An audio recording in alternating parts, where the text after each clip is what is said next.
Thank you, Jacques. Thank you so much for this wonderful presentation. And thanks again, everybody, for having reconvened. I'll try to keep this within the half hour so that we can leave more time to questions if people would like to. And the reason is also because a number of the topics that are in this first part of the presentation have been already very eloquently addressed by Jacques. So I'll go through some of these slides, which I think you have already available to you swiftly. What's new? I think the important things that we need to think about is that there has been an evolution, a very rapid one. I would call it more of a revolution in a way in the international tax world that, however, has implications also in domestic transactions. But where does this all come from? Ultimately, in my mind, it is part of a trend that we've been seeing over the past few years, 10 going forward, after the lifting of the bank secrecy in Switzerland and in other places in the world that would, were considered to be really untouchable, not necessarily just for tax purposes, but for other purposes. And I think the FATCA legislation in the United States that has overreaching, implications. We've gotten familiar with U.S. legislation being ultra vires, starting from the qualified international intermediaries having to report, on foreign investors and foreign qualified investors, and then went over to the FATCA overreaching information. And what that means is ultimately that there's a lot of transparency on cross-border activities. Is not something so completely new. I think that this is the last resort, right? DAC6 is in a way the last resort of a trend that's been going on for a while. When, as you may recall, those of you who were around back in the day, when FATCA was enacted, people thought it was completely outrageous and it would have never worked. Here we are today. If you are a U.S. citizen and you want to open a bank account in Switzerland, ultimately you can't unless you go to certain institutions that have decided to be compliant with those rules. DAC6, I think, goes along those lines, but in a way is even more overreaching because it now refers to this notion of intermediary that Jacques was referring to. I'll touch a little on that as well. So it is an evolution of BEPS Action 12.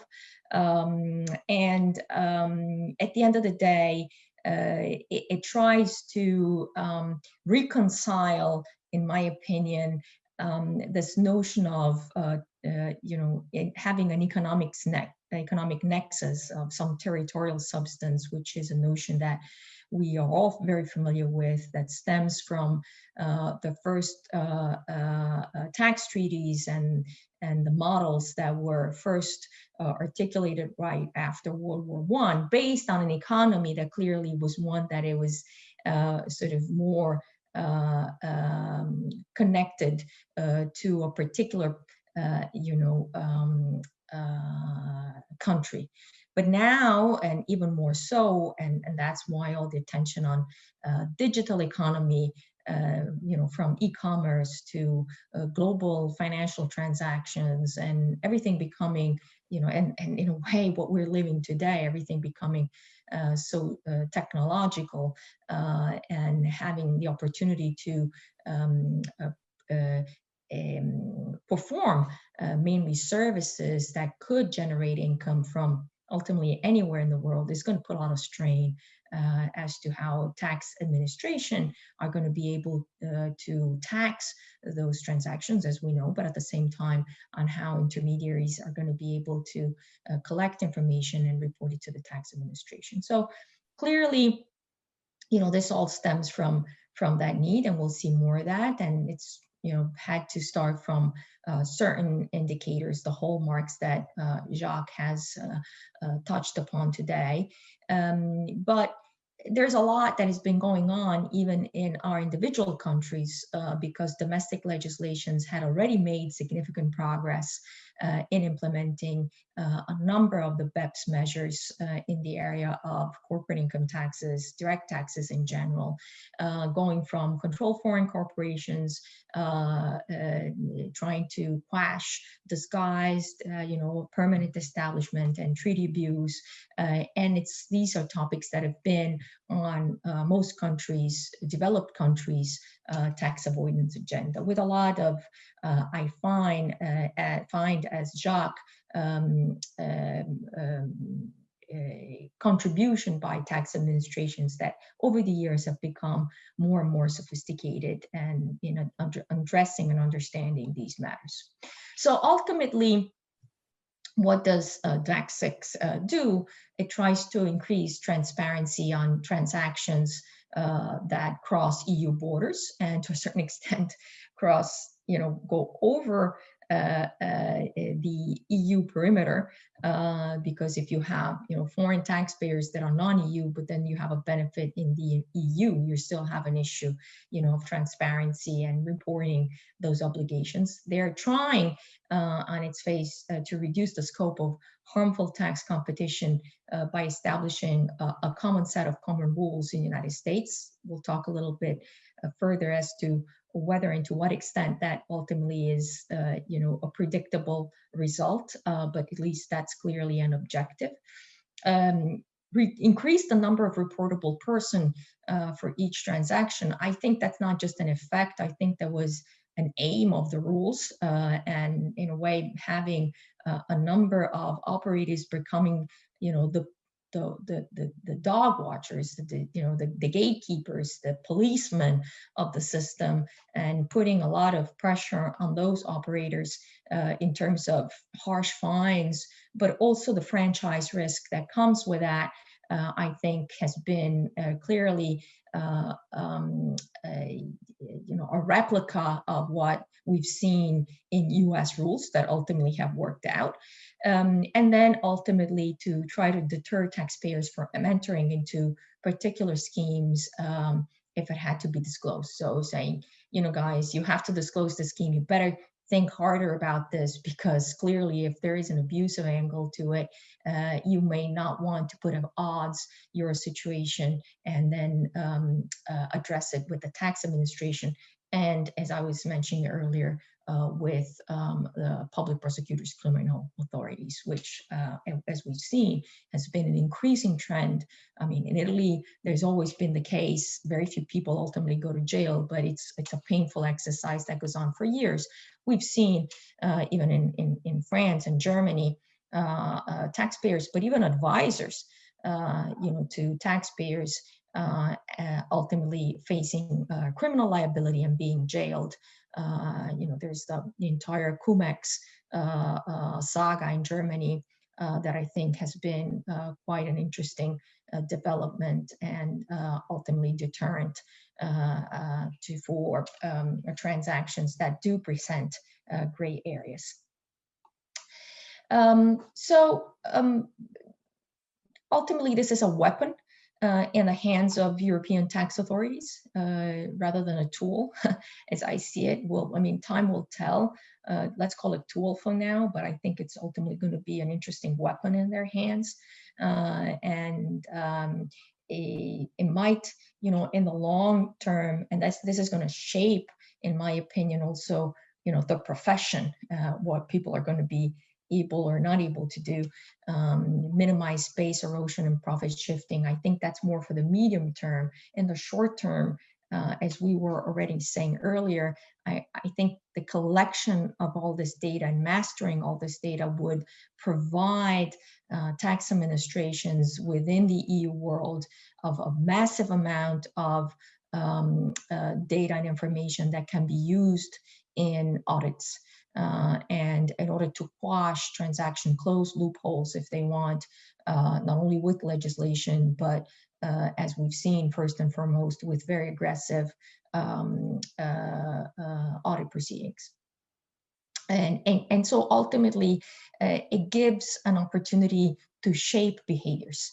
and to modify those behaviors of, on the one hand, promoters, advisors, intermediaries, but at the end of the day, influencing behaviors of taxpayers, because that's at the end what this might very well end up in happening. How it has been implemented in the EU member states, I think Jacques has already given us a fantastic overview of that. Again, overview because you know, each individual state had the opportunity really to implement by then making it, you know, softer or harder. But at the end of the day, what I think we really need to think about is that since like local legislature had the opportunity to depart from the language of the directive, we do have situations where the scope of those rules have been expanded in order to cover other taxes such as VAT, expand the scope of arrangements, as Jacques has already reminded us. You know, that also applies to domestic arrangements in some of the EU member states. Identifying, you know, the notion of intermediary and the nexus to a member state, you know, or providing increasingly clear guidance, which has happened in Germany. We'll see what is going to happen in the other states that are about to go live with the rules. Consider, you know, whether and to what extent legal professional privilege and the relating exemption may apply under domestic rules. These are going to, you know, generate some arbitrages, possibly defining more broadly the hallmarks. So that could also have an impact on potential mismatching. Enacting, you know, earlier, we've already discussed that, which is what happened in Germany, last minute decision. They went live at the end of July, and of course imposing a very range of penalties for non-compliance, and you know, the local environment and the local approach to how you tackle and try to quash schemes or transactions that are viewed to be too aggressive. That a lot will depend also on the local culture. And so I fear that in certain jurisdictions, we will see more and more the recurring use of the criminal stick, which has already been a trend that is going on for a while.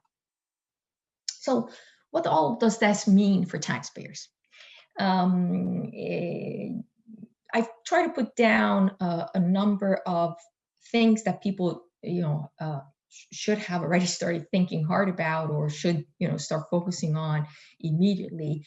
First of all, you need to then identify and review all cross-border transactions.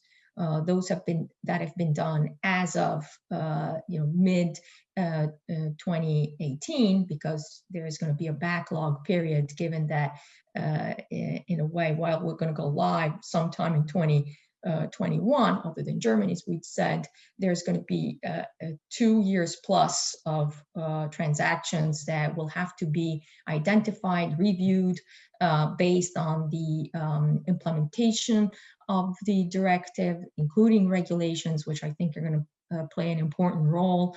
And so consider which arrangements may give rise to reporting obligations by identifying the participants and the potentially applicable hallmarks. At that point, in order to run that exercise, you might have to be required to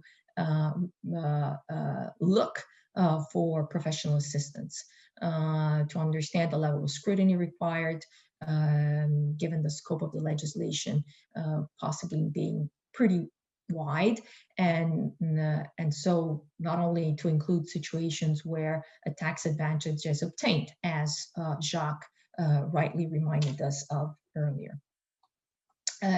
You need to identify the intermediaries involved in these potentially reportable cross-border transactions, and so liaise with such intermediaries and seek confirmations that they will meet reporting obligations, because if they will not, as Jacques already reminded us, it's the taxpayers' obligation to comply with that. Trying to reach a commercial agreement to update the terms and conditions of the business engagement if, say, this is an ongoing transaction, so that it's not limited, in time to a particular point, but has effects, over time. So if one wants to try and limit the exposure of the reportable, identify who and what will be exactly reported. And I said, when I say it's not going to be that easy, is because we go back to what we were saying earlier. I was trying to say earlier, you might have mismatches, right? There's a lot of danger of mismatches stemming from how the rules have been implemented in the various member states.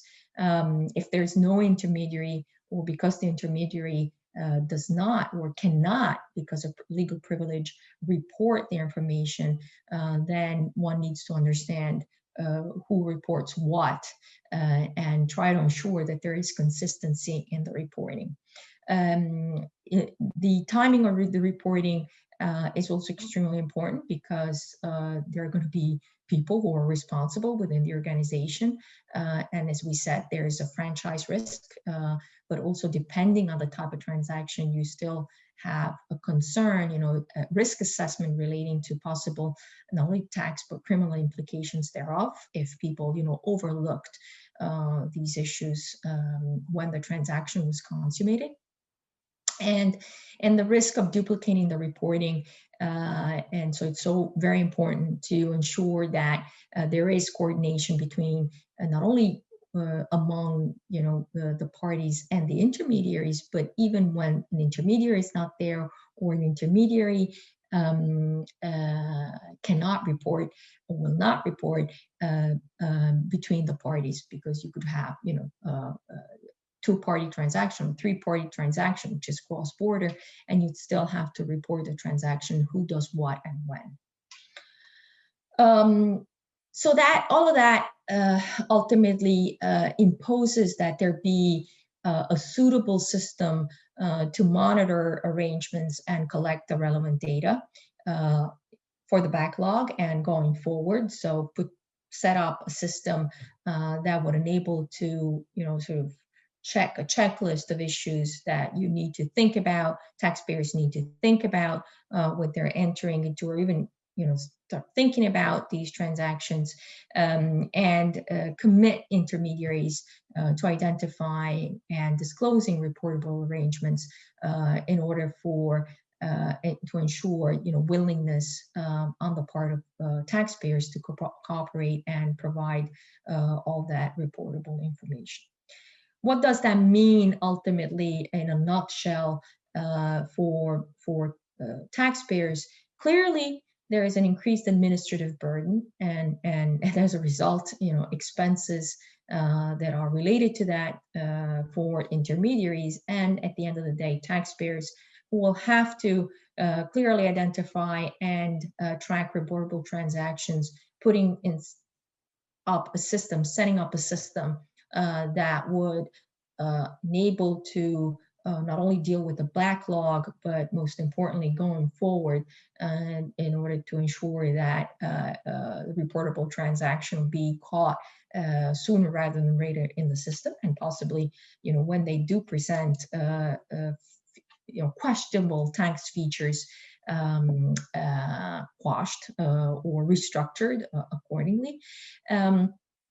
And then, ultimately, I think that if this system is going to be a virtuous one, it should provide an opportunity for legitimate business schemes to get rid of this stigma associated with international investments, whereas tax schemes that ultimately are legitimately perfectly business oriented, and where tax is just an element that comes into play because it enables to reduce taxation is, as Jacques was saying, it's the law, right? If I do X or Y, but if it's absolutely legitimate under the law, even if I report it, ultimately these transactions should finally be off the radar screen. Whereas we do continue to see in our practices, in our daily practices,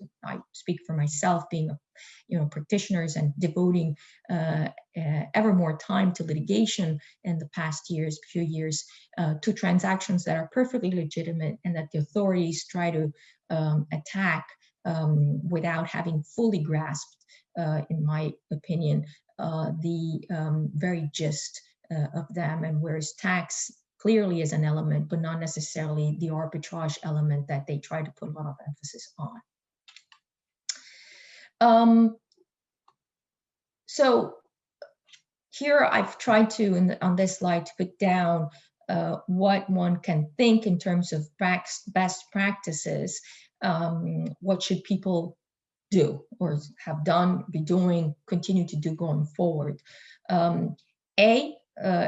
Develop an understanding of these hallmarks in the relevant member states, I would say. So one where the taxpayer is located, but also a member state in which that taxpayer is going to carry out a transaction. Identify the EU member states of the reporting or organization. Try to develop best practices and a system and train personnel accordingly. So you need people that will be responsible for DAC6 compliance. That's going to be an important feature for people to ensure that there be compliance with these rules. Communicate the impact of DAC6 to headquarter personnel, including a summary of the audit committee about transparency and reputational risk, because of what I was saying earlier, the possible pitfalls, effects of any such audit stemming from DAC6 that could then have a whole host of consequences, including for top management of taxpayers. Review DAC6 tools to provide insight into questionnaires, decision trees, and document collection. So at the very beginning of a new transaction being started, and ensuring that then there is an update as the transaction develops, right? Because things develop over time. It's not a DAC6 reportable transaction, but then someone wakes up and for a regulatory reason, bankruptcy risk reason, whatever reason, it does become one, and then it just falls into the cracks because one has checked the box, no DAC6. So you need to have, let's say, ongoing checks, whatever pace it has been done, and the timing of that we'll discuss a bit further later on. So it can't just be done at the end of the transaction, but it should be done routinely over the course of the transaction. Determine also if you need an internal and an external tool or provider to be used for reporting, and most importantly, understand whether you need to include a methodology to identify new interpretations by the member states, and then submit reports in different languages. Let's not forget that that could be a material feature to be considered at the beginning, which ultimately might mean if you can't address it internally, you have to resort to a service provided for that matter. Now, the internal tool should ultimately enable to identify the reporting requirements in each jurisdiction, because, as we said, they could be dissimilar. And so that actually is an element of complication, of complexity that taxpayers should be wary about. Possibly develop reporting templates in order to make the exercise easier for recurring arrangements.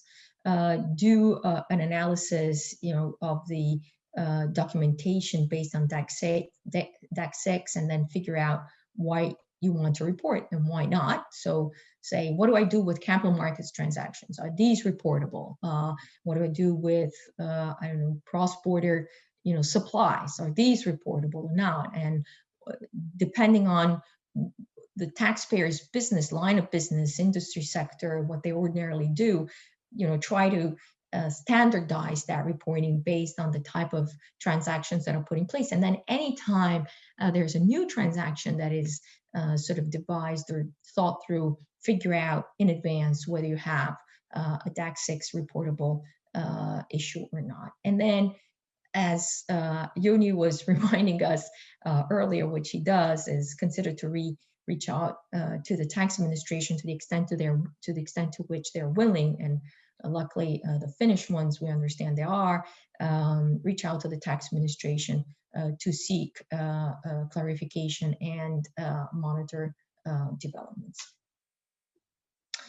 Now, the other point is one that relates, impact for tax administrations. And as I said earlier, I try to articulate already, there's going to be a lot of complexities here. It's because it's going to be important to coordinate among intermediaries and the wide range of information that is going to be required to be filed. And so given that primary obligation will fall on intermediaries who must report the information that is within their possessional control, it's going to be important for tax administration coordinate that. And so identify means to ensure that you don't have a duplication of reporting from different intermediaries. That could do it even overdo it, but in order to ensure that if A doesn't know what B is doing, both report, and at the end of the day, tax administration need a way to reconcile information properly.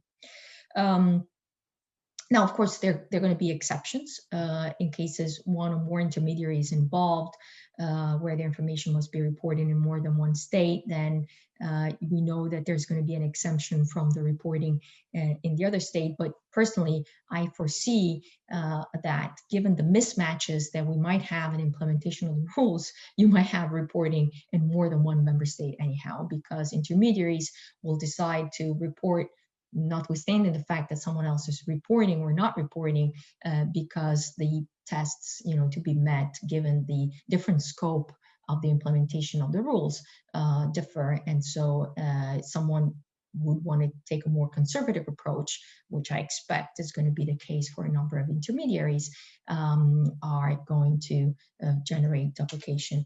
And so yet more a need to coordinate among within the same tax administration among tax administrations.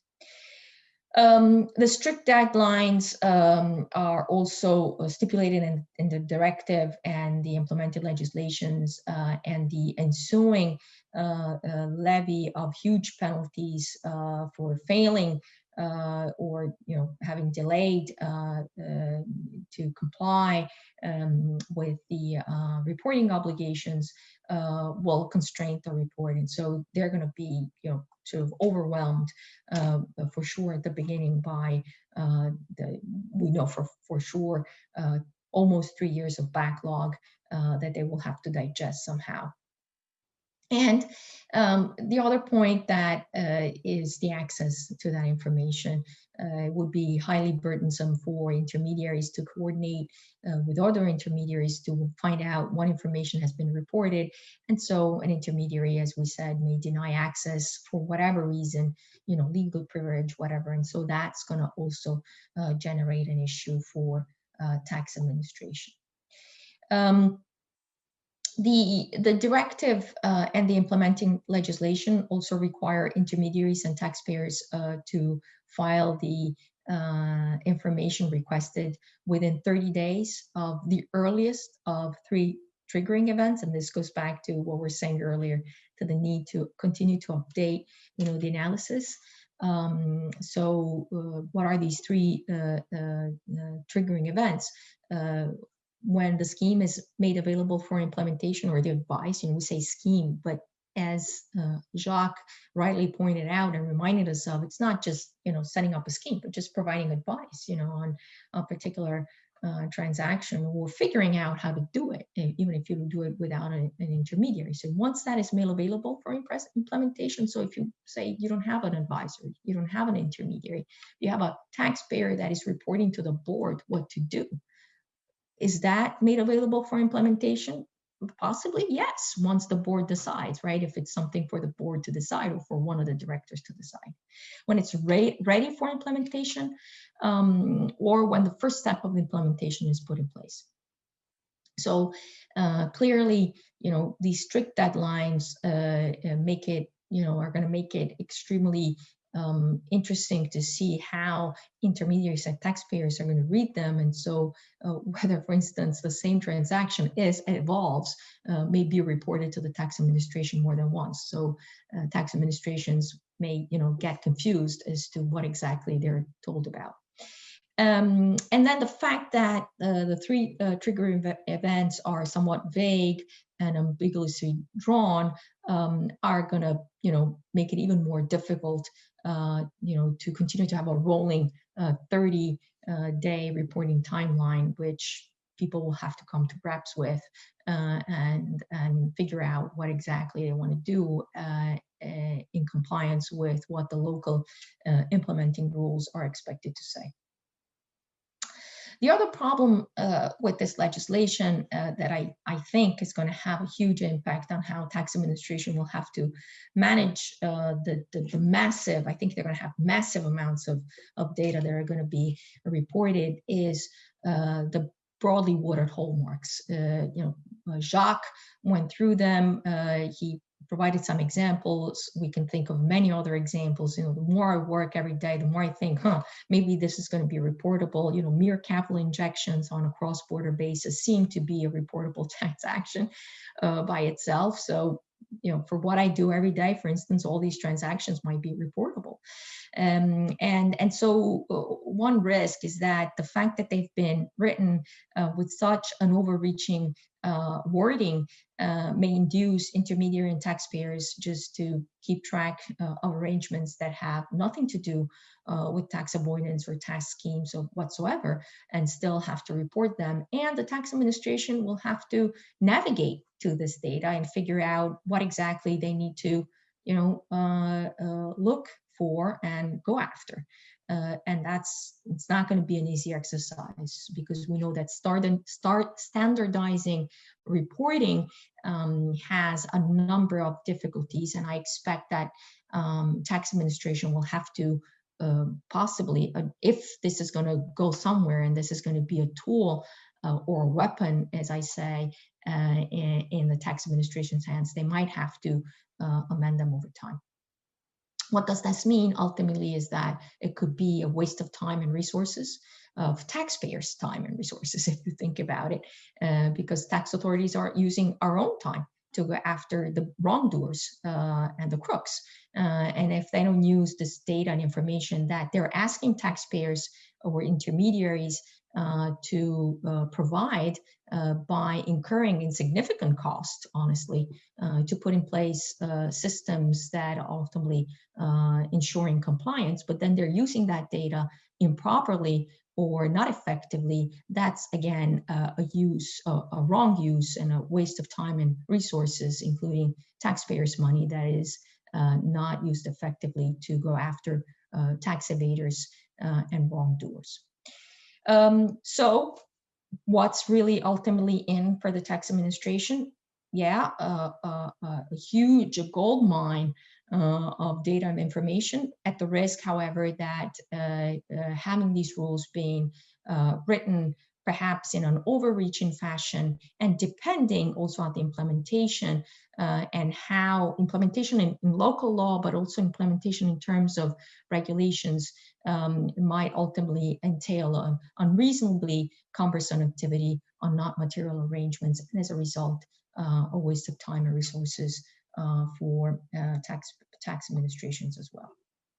So going forward, again, DAC6 leaves it open to member states to prescribe penalties that are effective proportionate and dissuasive in nature. There are three adjectives, but that could be interpreted and applied in very different fashions.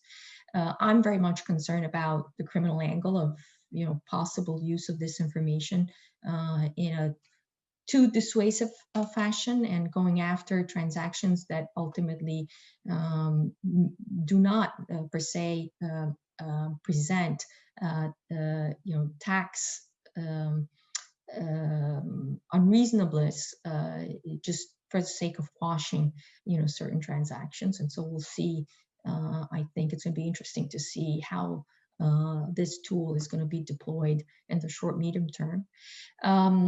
In the case of service providers, the directive and implementing legislation provides that information must report it if they know or are reasonably expected to know that they have provided aid, assistance, or advice in relation to a reportable transactions.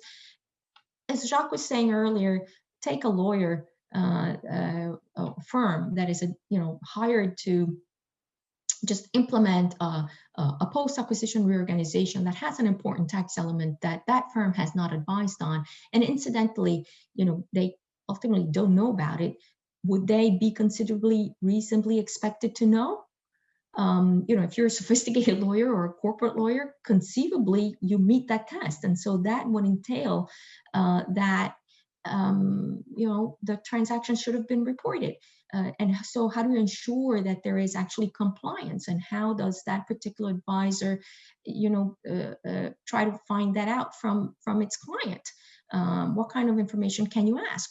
How much reasonable is it to ask information that go beyond the mandate that has been provided? So this is also something that we'll have to see how the market, will address the matter. There's a lot, going on in terms of trying to create panels among advisors to figure out how exactly one should do things and set a market standard. But then a lot, I think, will depend on what tax administration are going to be doing in practice.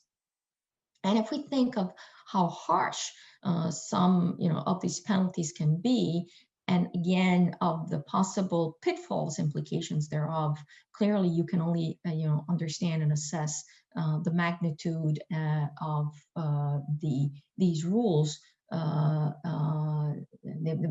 magnitude of the impact of these rules on everyday's work for intermediaries, i.e. advisors, but also for taxpayers.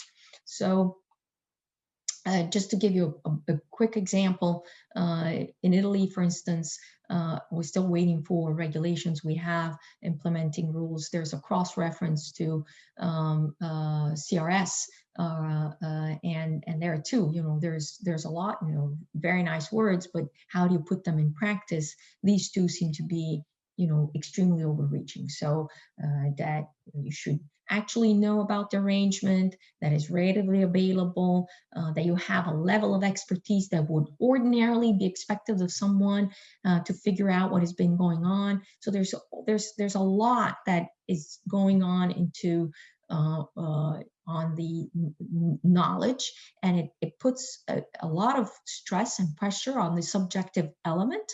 And that, again, worries me significantly, because that notion of subjective element generally then has implications on figuring out if you're committing crimes, if there was, quote unquote, some sort of fraud, right?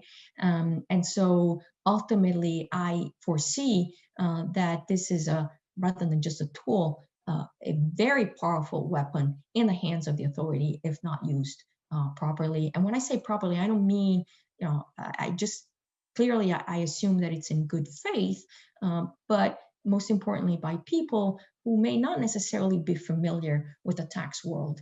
And we've seen over and over again some use of the criminal stick in order to quash transactions that under the law would somewhat, could have been borderline gray, legitimate, but did not seem to have, the notion or a flavor of a tax evasion, but somewhat of a possibly tax avoidance scheme.